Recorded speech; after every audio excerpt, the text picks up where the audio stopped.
had an opportunity to come. I haven't been to church in a long time. Well, you don't know what I mean. We get to do church, but I mean, I have been to church. And Reverend Frank's message the other day fed me immensely. I sat here and cried and cried and cried. It just flowed for me because I was touched. The music was wonderful. The energy was incredible. The smiling faces, the love in this building permeated with all the good, the meditations, the beauty. I am blessed. Thank you. Thank you. Thank you. Reverend Frank said the other day that it makes sense for us oftentimes when we're getting ready to do something, to teach a class, to speak, to be involved with people, to invoke light. So I want to start this evening off my portion of it by saying, let there be light. The light of wisdom and understanding and love and peace and harmony. And may it pour forth through me. May God speak through me to you. May God speak through me to me. You know, oftentimes I hear it for the first time when I stand up here.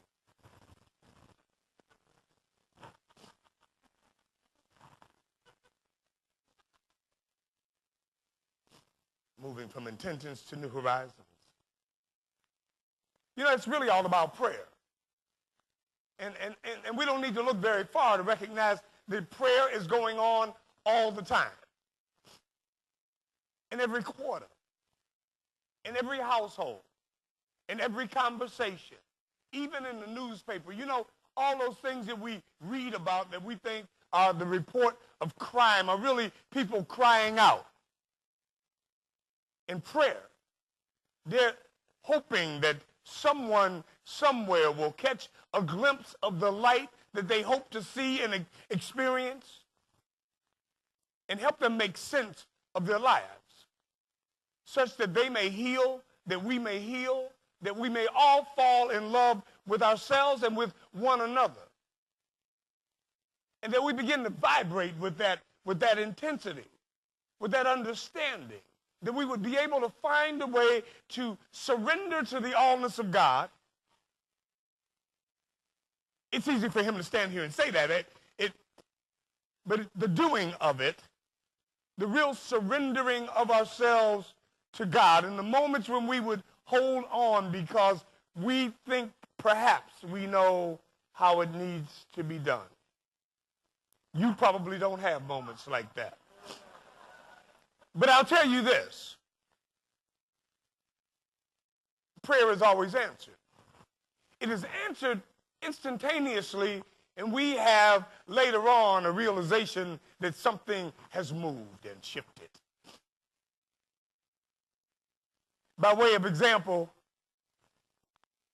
there's a story that someone gave me about a couple who were 70 and they were born in the same year, so they were celebrating their 70th birthday and their anniversary together.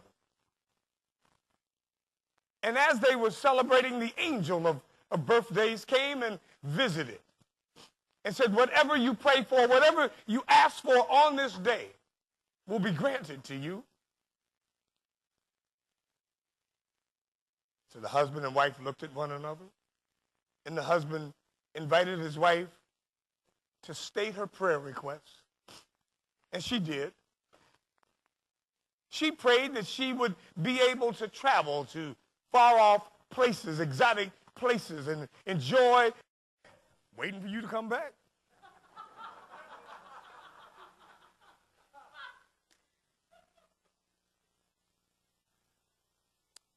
So he's hiding out.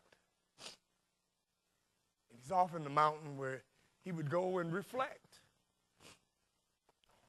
And he's up on this mountain one day, and all of a sudden, this bush that has always been there, the common things that are always there in our lives, the things that look like everyday things, the things that aren't special, the people that show up all the time anyway. Nothing special about them. all of a sudden, the bush is on fire. Now, Moses, like, rubs his eyes and says, wow, this bush is, and it's not burning up. That's amazing. But now there's more, because then the bush begins to speak to him. I don't know how you feel about that, but when I was really lost, and I was caught up in a lot of substance abuse and street living, my grandmother, who always believed in me, she always believed in me, she always saw the light in me, she always could see something great in me, and I couldn't see it. And she would say, boy, one of these days, you're going to hear the still small voice. I go, Mama, I have enough problems. I don't need to be hearing voices. So I imagine that that's where Moses is at. Now, the bush is talking to him.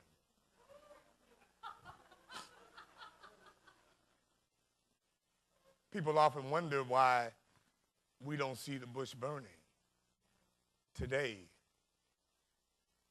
And I say to you that the bush is always burning. It's always burning. Moses was having a good day. And when we have a good day, when we wake up, when we have that moment, when something happens, when we are being meditated, when we are being prayed for, when the music is just right, and somehow we are allowed to transcend ourselves in the way that we operate on a regular basis, and we open ourselves for just a moment to that something that is always in the midst of us, the bush appears to be on fire. Suddenly we can really see. I once was lost and now I'm found. I once was blind, but now I see. We don't make it be there because we are able to see it. It's already there. We have a moment of clarity and surrender ourselves to it and allow ourselves to believe. We allow ourselves to believe that it's true.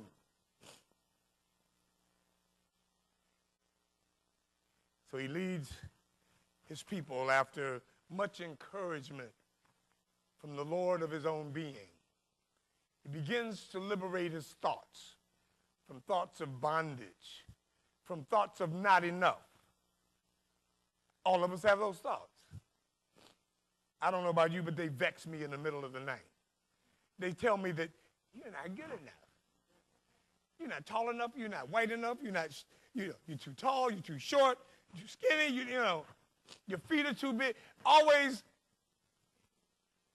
not enough.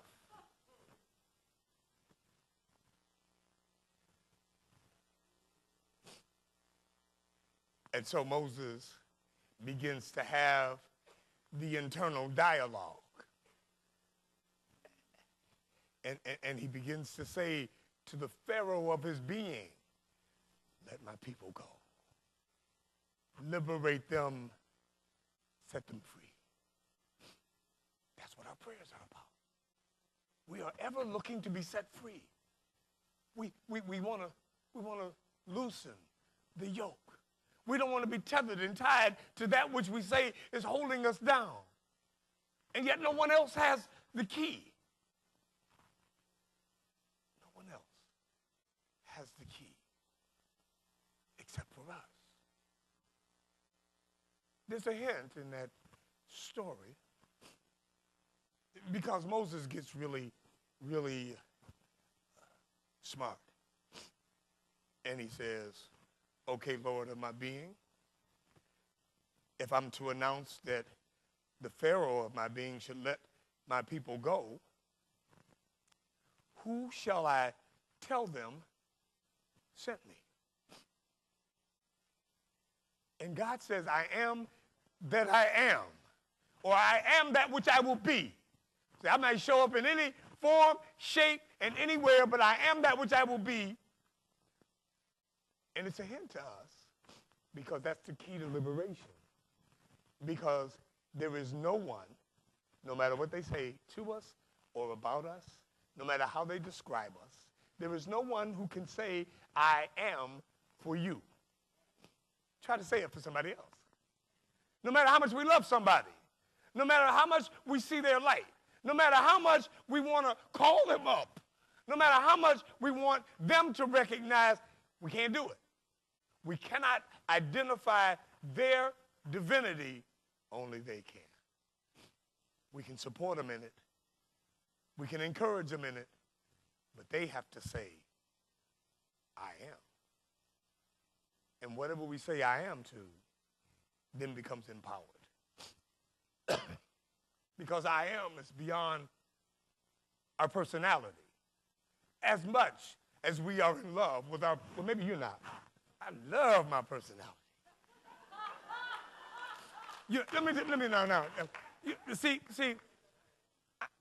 I did a photo shoot a couple of weeks ago with the Palm Beach Post. I'm going to be on the bus.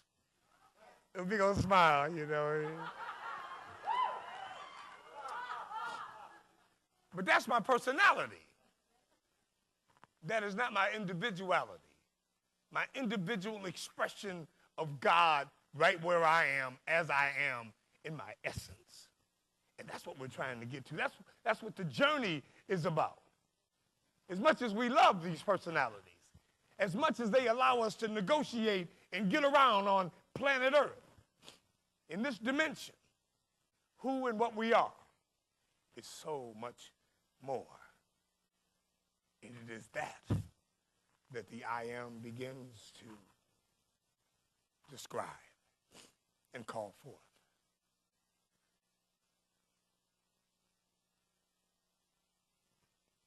You know, and then there's another pilgrim that I love, Abraham. Because he didn't start off as Abraham, you know that. And you know the reason that his name changes is because there's a shift, there's a transformation. The breath of the Almighty has been added to him.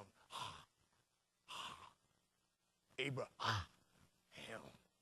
He's full of the breath of God. He becomes aware of something. He too starts off as a little man. I say he's a little man.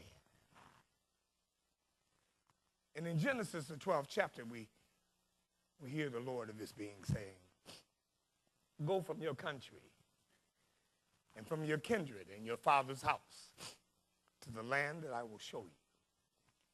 I will make of you a great nation, and I will bless you.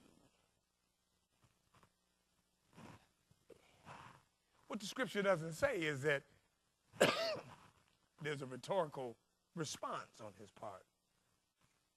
Where's the land at? How will I know when I get there? Should I take a left turn or a right turn? Should I leave early in the morning? Shall I pack a lunch?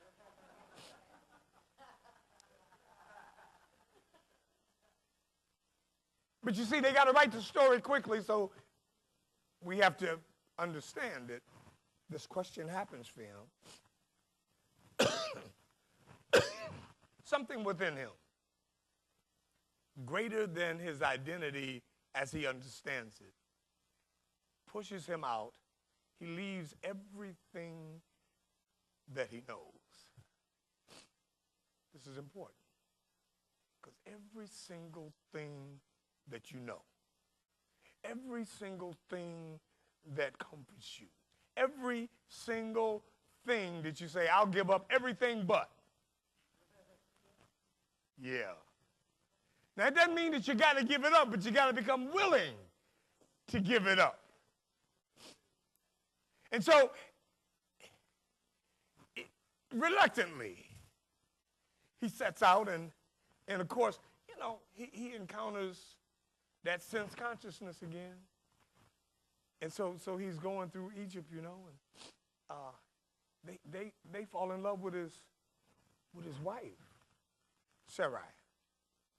And she becomes Sarah later on. But Sarai means bitter. And she's bitter because there's a promise that God has given her that she will be a producer of a great nation, and ain't nothing happening. She's an old woman, and she's going, when? What? It ain't happening. So here he goes with this bitter wife into the wilderness, not knowing where he's going. He doesn't have any directions, and he's going to a land that the Lord of his being says, I'll show you when we get there. So you can imagine he's a little on edge. So these Egyptians, they kind of like Sarai, and they said, is this your wife? No, he says, she's my sister. And so she's taken into Pharaoh's harem. And all kinds of things befall Pharaoh's house. And Pharaoh says, you lied to me. And he's restored and he's allowed to go on his way. But eventually, as he begins to obey the Lord of his being, when we obey the Lord of our being, then this extra stature is added. He becomes Abraham. And Sarai, who's been bitter, God comes to her and says, all right, I know you're old, but this is getting ready to happen. And she does exactly that. She laughs. In fact, the word Isaac is a play on words in Hebrew that means, and he laughed. Because God laughed at her for laughing at him, because all things are possible to God. All things are possible to God. So we know that she is gifted with a child. Let's fast forward that a little bit.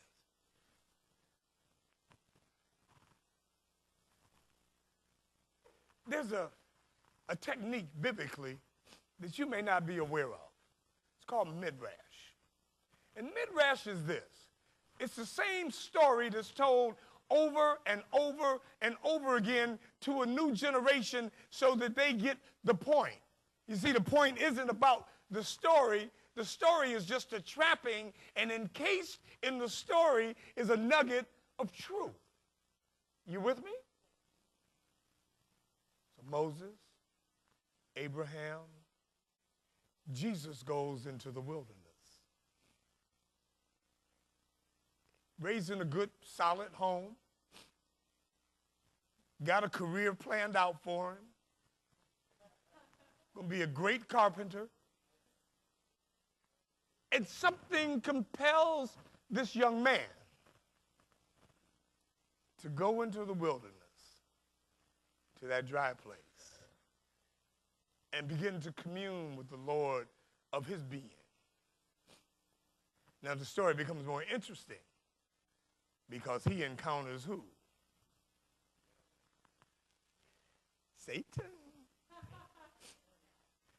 Let's clear this up right away. Satan means crazy thinking. You with me? That means crazy thinking. All of us experience crazy thinking. You know, that paranoid kind of thinking, they're all against me. That crazy thinking that there isn't enough. That there's a limit to the resources of the universe. That somehow I'm separate from God. Crazy thoughts. So these crazy thoughts come to the young rabbi, and they say, you know, you're beginning to develop some power here.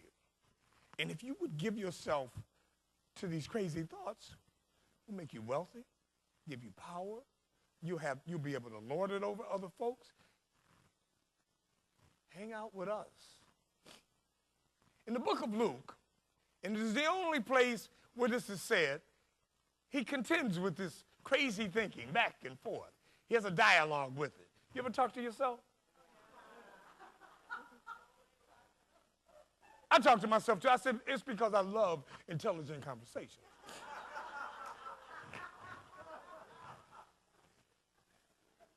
So he's going back and forth.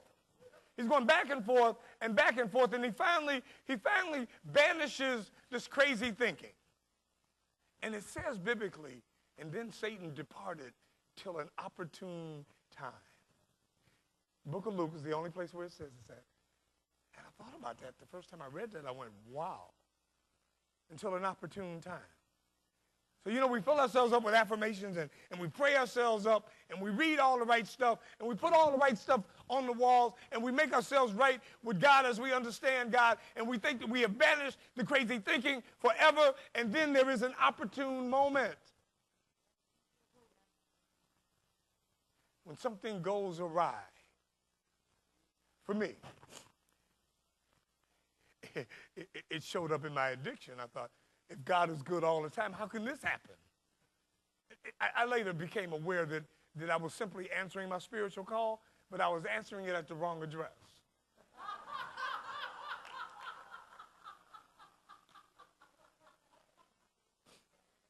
You see, I was looking for a transcendent experience, and whatever else we say about substances, they provide us with a transcendent experience, if only for a moment.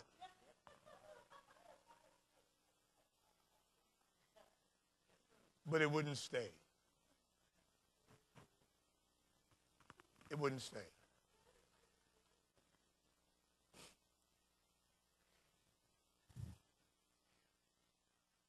And when it wouldn't stay,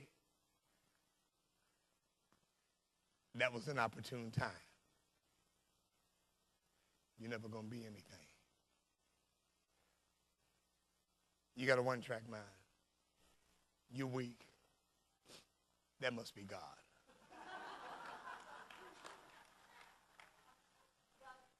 It has to be God. It has to be God. But you see, I found a way to get on track. And then it showed up as physical challenges by way of a lung cancer. And so I had this internal dialogue. I said, Lord of my being, I have been true. I have prayed. I have tried to straighten out my life. I have begun to be good and honest with other people. I have tried to be compassionate and embrace others.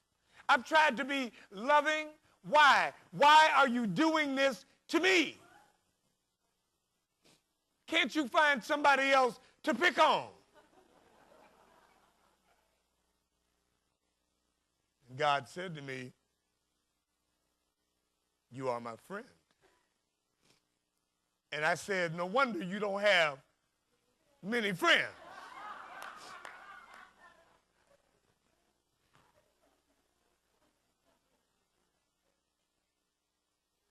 But my extremity is God's opportunity. It's a push to the very edges of that which I understood and knew and believed, and there was nothing else left. Then the Lord of my being could act in a very powerful, an incredible way, and I was restored. Not because I'm smart, not because I'm good, but because it is the nature of God to be good and loving all the time. It isn't a game in which we're trying to be good so that God will deliver. It isn't about praying the prayer in a certain way so that we treat God like the great slot machine in the sky. So we trick God. So we say it in the right way and we sound sincere and we get on our knees and we cry and we go, please, please. And then God delivers. It doesn't work like that. God is a loving, immutable principle. Always has been, is now, and always will be. I'm reminded that Edwin Gaines talks about how that works. She says that she discovered she had an addiction. She said the addiction was that she was addicted to hair curlers. No, really. And she said, and so she was traveling to Europe. And she was in England. And so she woke up and her addiction kicked in. And so she needed to curl her hair.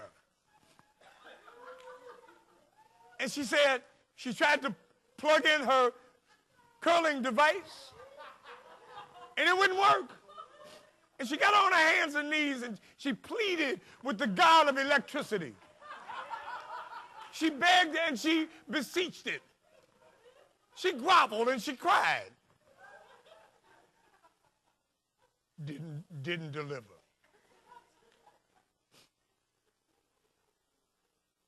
Didn't deliver.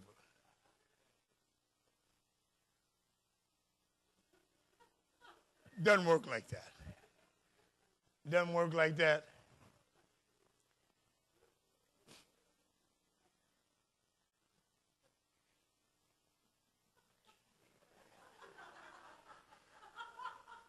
What happens is that we find out that the one that we have been waiting for is us.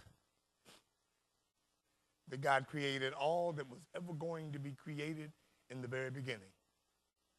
And it is planted in your bosom right now. And the prayer that you pray is an affirmation of your alignment and your resonance with that which already is. And what happens for us is that we get ready and prepare ourselves to pull this great good from invisibility to visibility.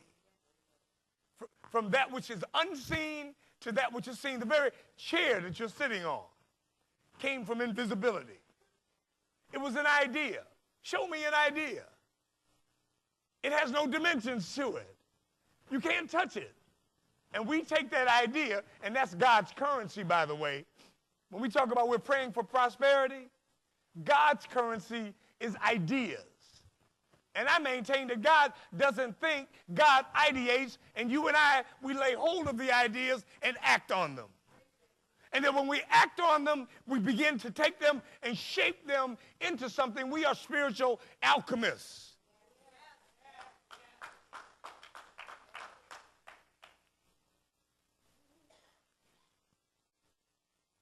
But it all begins with these impulses within us. The longing that resides in our bosom.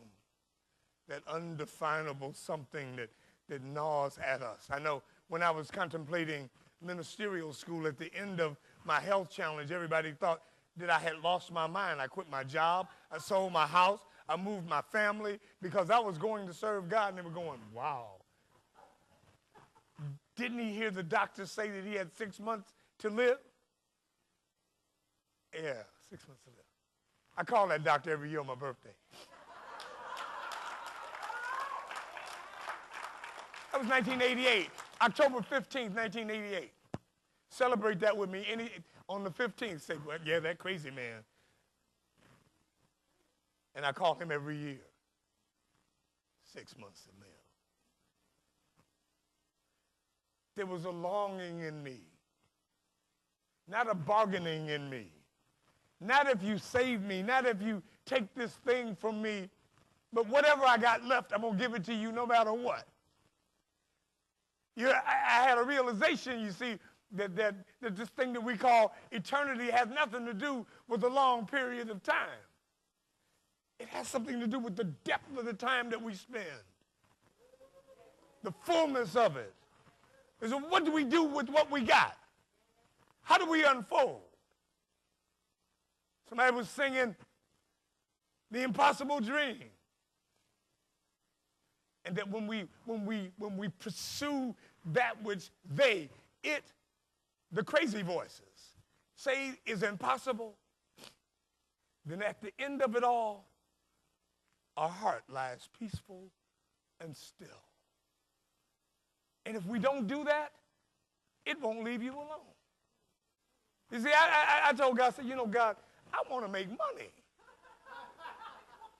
Ministry is not the way to make money. Now, I had a plan. I was going to sell insurance, investments. And God said, I got something for you to do.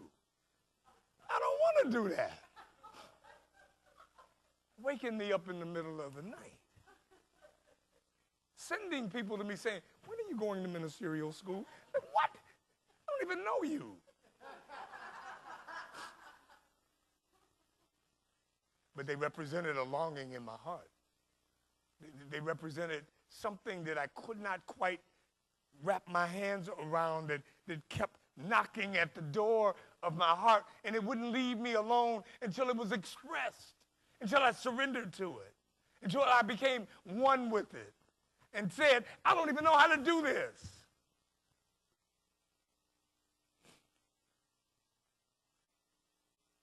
And I went and interviewed at that place. You talking about the rooms?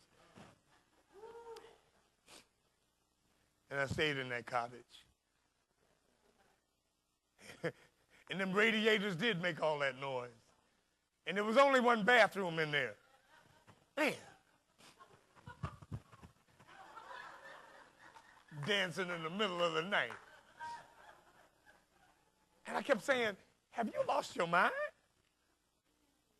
And yet, it was beating at the very core of my being. There was this longing. And then I really heard the call, not an auditory call. But I heard it with every cell in my body.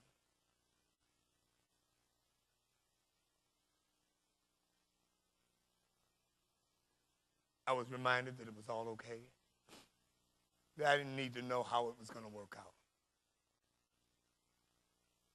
So I strengthened myself and thought, I can do this. Then that sweet grandmother that I was talking to you about got ill, was in a semi-comatose state, and I went back to Wisconsin to visit her. And I walked into her room, this vibrant woman who had been my everything. And there she was, laying there. It didn't look like that she was even with us. And I began to weep. And I forgot about that commitment. And I forgot about that longing. And I forgot about that call. And the only thing going on was what I thought was her imminent death. And as I stood there crying, she sat up and she looked at me and said, boy, what you crying about? God's got his arms wrapped around me. And then she went back and went, wow, okay. Then if she can know that in the condition that she's in, I don't know that I believe that, but I believe that she believes that. You know, it dawns on me that sometimes the reason that we have prayer partners is that sometimes we can't get there. Sometimes it's too much for us. Sometimes we can't gather the internal resources to embrace the magnificence that is calling to us, and we need to have somebody know it for us. I don't know if I believe, but I believe that she believed. Sometimes all it takes is for us to believe. God can work wonders with a little bit of belief, because belief turns into faith. And faith will shape substance. I know we think that faith is airy-fairy, wishful thinking, but it says in Hebrews that it is the substance of things hoped for. It is the very substance. The proof of things not seen. There it is. But it begins with belief. We all believe something. And it's all in our head. You know that. It's all in our heads.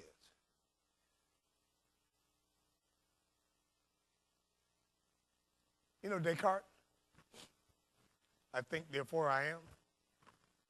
One day, somebody asked him if he would have a cup of coffee, and he said, I think not. Poof. He was gone.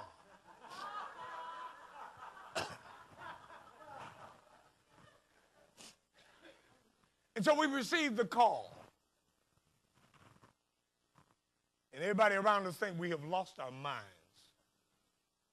It doesn't make sense. It doesn't add up. There isn't money in it. There isn't an advantage to it. But we get the call. And we try to explain it to people, and they go, uh-huh.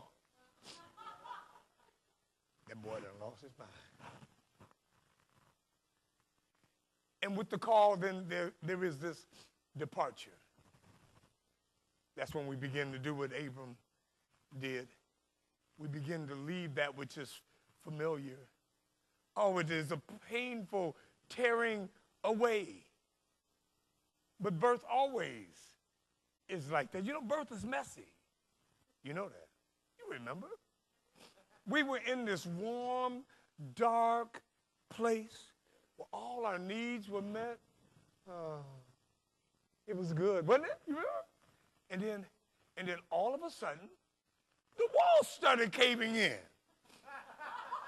And the water started boiling up. And then it started squeezing us out. And we thought, what is going on? I must be dying. And then we were pushed out into this new place, and we were greeted with a smack on the butt.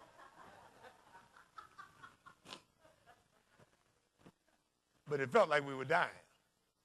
And we were. We were dying to that which we were. We were letting go of that which was familiar, that which was comfortable, that which was working, that which didn't require any labor at all. All we had to do was just hang out, you know. But we were asked to move, and we had to depart from that place. We are ever on this journey. We are always leaving something behind. We move from the good to the gooder. And sometimes we be holding on so tight. No, this is great. I don't want to let it go.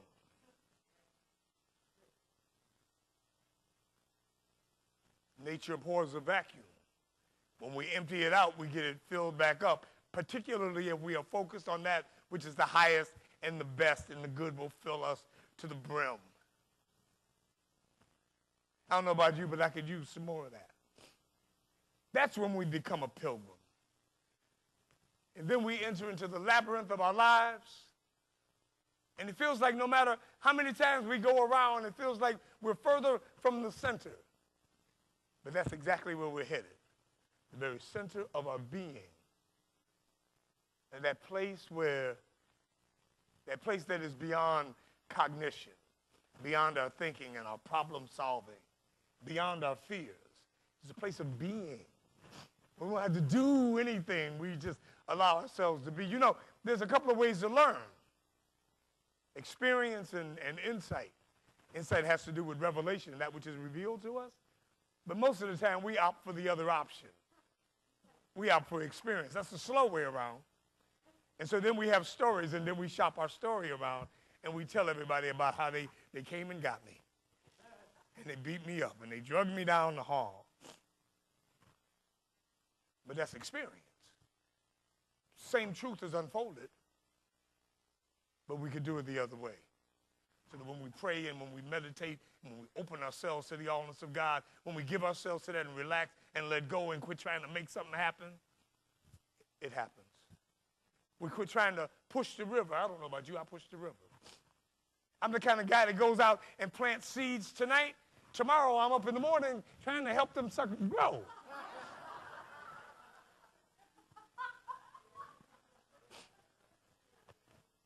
But no, we want to go to the very center of our being.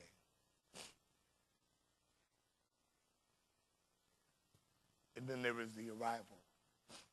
There's a dawning in our consciousness where we become aware that we are one with the one. And that there is nothing, no experience, no thought, no feeling that can separate us from God. It can fool us into believing that we are separate from God. That's the biggest lie that was ever told, that we were somehow separate. So the rabbi, when he has this full realization, he begins to preach this message. I'm reading from Luke, the 4th chapter, beginning with the 18th verse.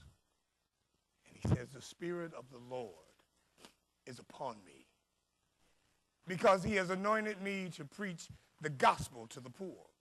He has sent me to heal the brokenhearted, to preach deliverance to the captives and recovery of sight to the blind, to set at liberty them that are bruised, to preach the acceptability or the acceptable year of the Lord. It's an interesting awakening. Because in our unfoldment, as we traverse the terrain of our journey, it's all about us. It's all about healing this and fixing this and understanding that. It's about prosper me, Lord. It's about what's in it for me. And there's nothing wrong with us asking what's in it for me. But he takes us to a new place. And the question becomes, rather than what's in it for me, now that I recognize that I have been blessed, now that I know that I am full to the brim with all the good of the universe, now that I know that the universe is geared and rigged in my favor, now I get to ask the question, what's in me for it? How is it that I might serve all of humanity? How can I give and outgive that which has been given unto me? And you know we can't outgive God. But boy, it's fun trying. Because we have this realization. You know, my dear friend Mary Morrissey used to have the Living Enrichment Center out in Portland, Oregon. She talked about when she was a little girl, she had sisters, and she was the youngest, and all the older girls played Monopoly. It's a fun game. But they wouldn't let her play because she was too young. Didn't have enough skills. One day, after begging and begging and begging to be allowed to play, they allowed her to play. And she said she was winning all the important places, Park Place, and putting hotels here and there. She was wiping everybody out. She had all the money, and the game ended.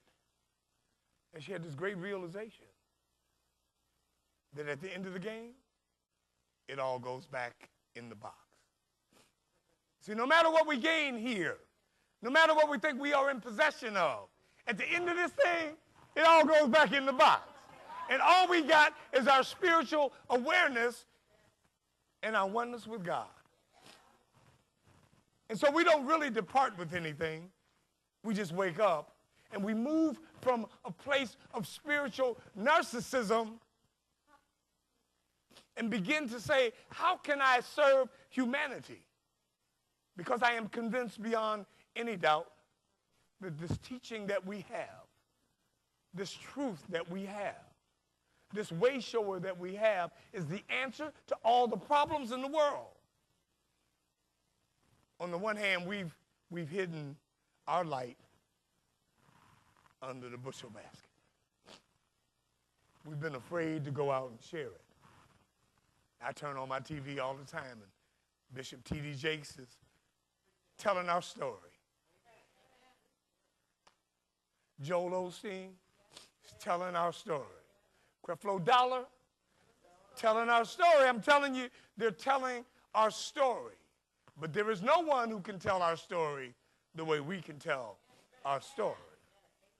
And so it's time for us to move forth and to allow that.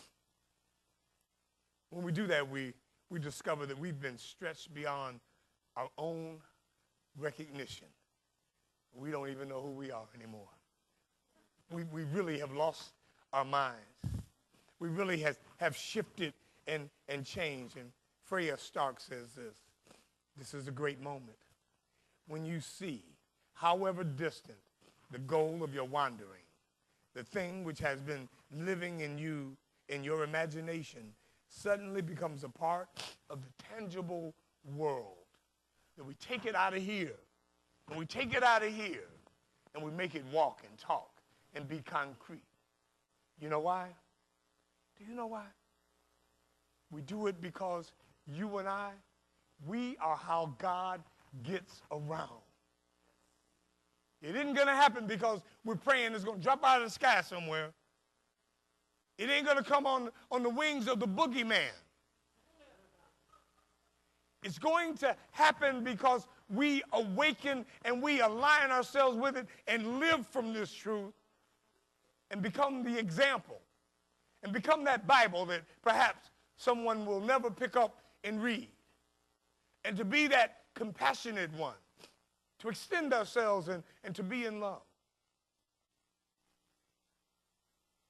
And rather than saying, this is mine and this belongs to me, we begin to say, what's mine is yours, and what's yours is yours.